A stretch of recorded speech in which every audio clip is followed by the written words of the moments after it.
Aku putra dari Gangga bersumpah. Atas kesucian dari ibuku, aku bersumpah.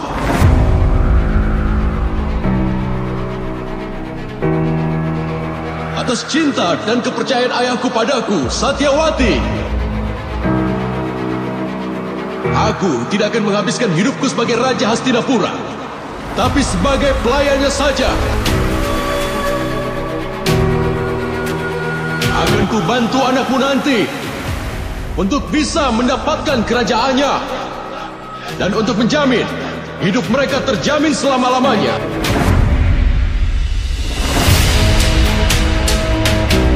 Aku tidak akan pernah menikah, tidak akan berkeluarga, dan tetap sendiri untuk selamanya.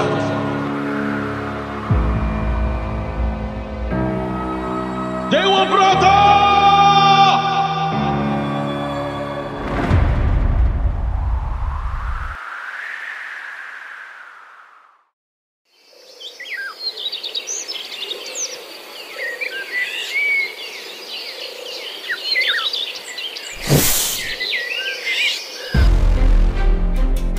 Sebelumnya kita telah menyaksikan kisah yang luar biasa, di mana di tepi sungai suci, Ganga menyerahkan ketujuh putranya pada aliran sungai.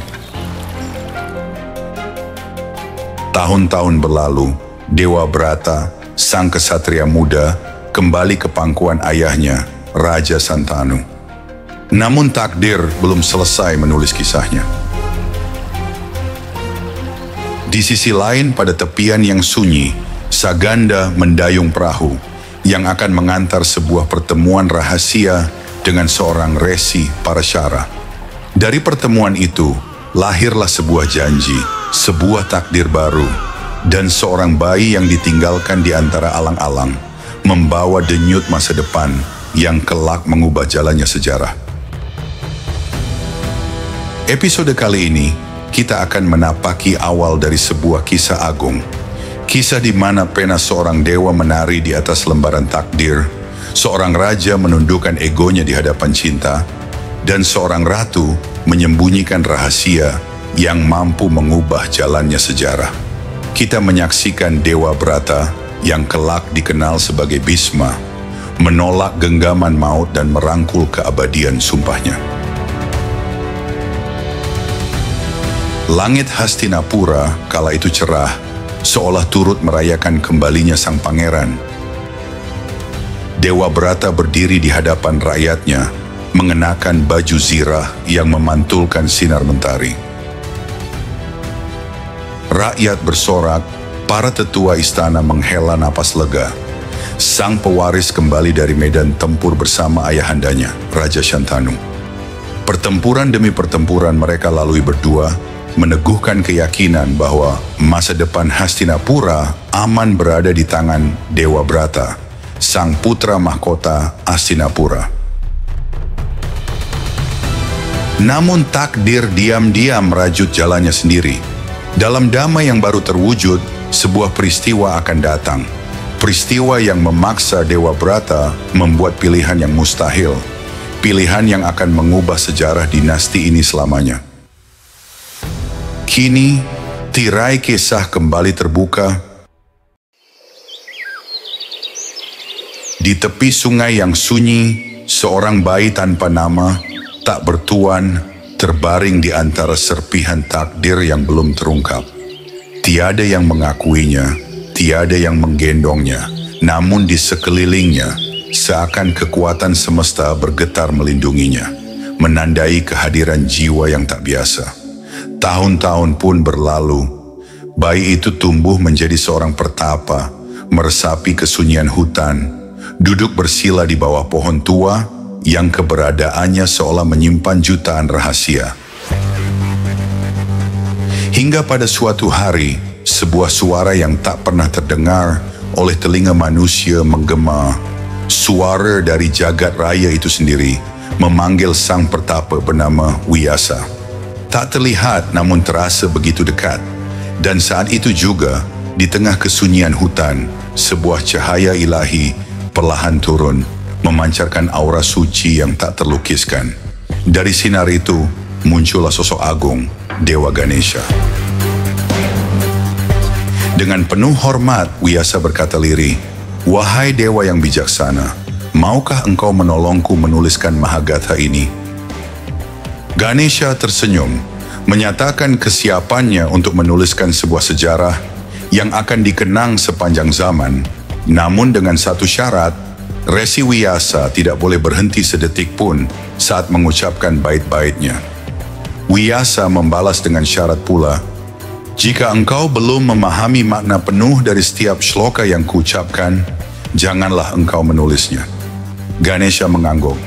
Kesepakatan suci pun tercipta, dan kisah ini pun mulai ditulis.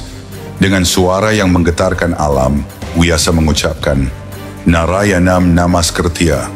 Kata-kata itu menggema, menandai dimulainya sebuah sejarah agung. Ganesha pun mengangkat gadingnya yang patah, menjadikannya pena pertama yang mencatat keabadian. Bait pertama dituliskan, dan kini tibalah kita pada awal kisah dari sebuah wangsa agung, dinasti Bharata.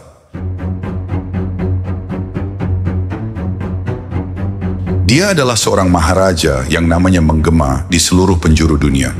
Maharaja Bharata, raja yang tak hanya menaklukkan dunia, tetapi juga hati rakyatnya dengan kebijaksanaan dan keadilannya.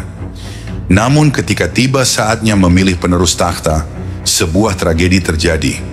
Putra-putranya sendiri ternyata tidak layak menyandang warisan luhur itu. Maka, dengan tekad yang melampaui sebuah tradisi, Bharata memutus rantai warisan tahta berdasarkan keturunan dan ikatan darah. Ia memilih penerusnya bukan karena garis keturunan, melainkan karena keluhuran budi. Dan dari keputusan itulah, lahirlah silsilah raja-raja besar yang menjaga dharma sepanjang zaman. Tahun demi tahun pun berlalu, hingga tibalah pada masa Raja Pratipa, seorang raja yang tenang, teguh dalam tapa, dan teguh di jalan dharma. Suatu hari, di tepi sungai yang sunyi, hadir seorang wanita misterius, bercahaya, laksana Dewi Surgawi.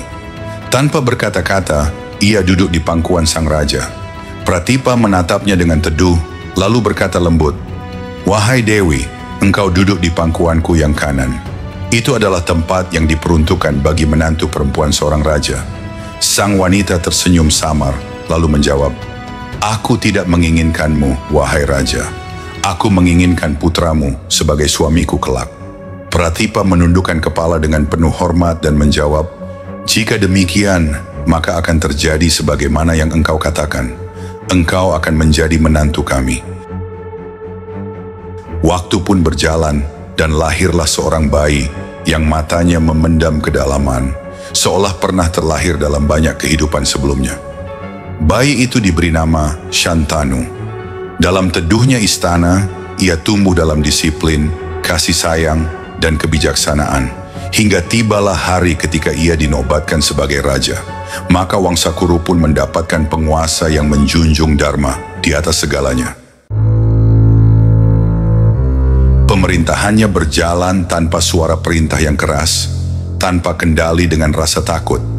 Hanya keadilan, welas asih, dan dharma yang menaungi kerajaannya.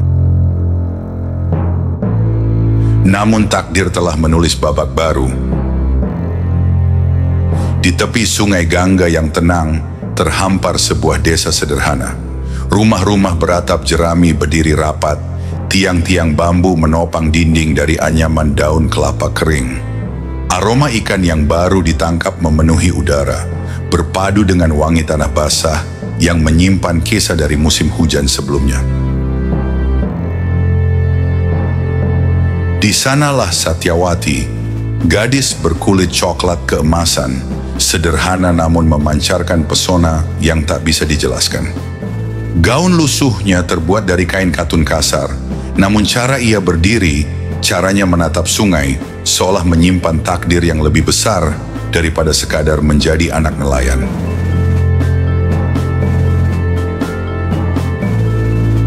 Raja Shantanu berdiri di tepi sungai. Napasnya tertahan saat matanya menangkap sosok gadis nelayan yang tengah menata jala. Rambutnya hitam pekat, jatuh ke punggung seperti aliran sungai itu sendiri. Meski pakaiannya sederhana, Sorot matanya memancarkan pesona yang tak bisa dijelaskan oleh kata-kata. Di dadanya, sebuah perasaan asing tumbuh. Cepat, kuat, dan tak terbendung. Itulah cinta pada pandangan pertama. Murni, mendalam, dan penuh janji masa depan yang belum terungkap. Namun ada rahasia sangat dalam yang disimpan oleh Satyawati. Jauh sebelum hari itu, seorang resi bernama Parashara memberinya anugerah, mengubahnya menjadi wanita suci dengan aroma surgawi. Ia kembali sebagai wanita yang berbeda dan tidak pernah memberitahu siapapun bahwa dialah Matsaganda, gadis desa yang dulunya berbau amis, yang kini dikenal sebagai Satyawati. Namun dari kejadian itu pula, terlahir seorang bayi yang kelak dunia mengenalnya sebagai Wiyasa. Matsaganda kembali pulang seolah tak terjadi apa-apa, membawa rahasia yang hanya langit dan sungai yang tahu.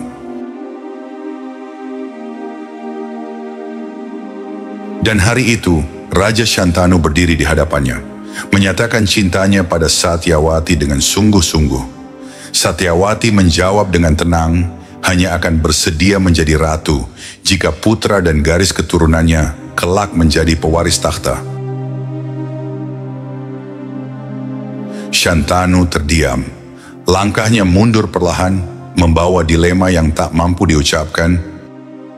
Tidak mungkin baginya mengkhianati putranya sendiri, Dewa Brata, sebagai pewaris sah Astina.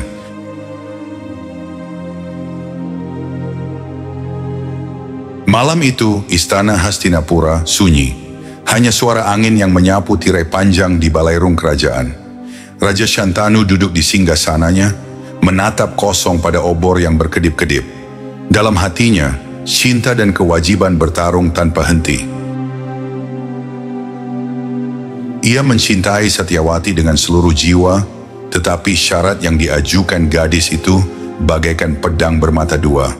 Namun bagaimana mungkin Shantanu mengkhianati Dewa Bharata, putra yang tak hanya ia cintai sebagai darah dagingnya, tetapi juga harapan, penjaga, dan masa depan Hastinapura. Setiap kali ia mengingat tatapan bangga rakyat pada Dewa Bharata, hatinya teriris. Setiap kali ia teringat senyum Satyawati di tepian sungai, jiwanya bergetar. Dewa Brata, sang putra mahkota, melihat perubahan itu. Ayahnya tak lagi sama, senyumnya hilang, cahaya matanya meredup. Bayang-bayang kesedihan menyelimuti dirinya hingga sang putra memutuskan mencari tahu kebenarannya. Ia pergi menelusuri jejak masalahannya dan akhirnya bertemu sang nelayan, ayah Satyawati.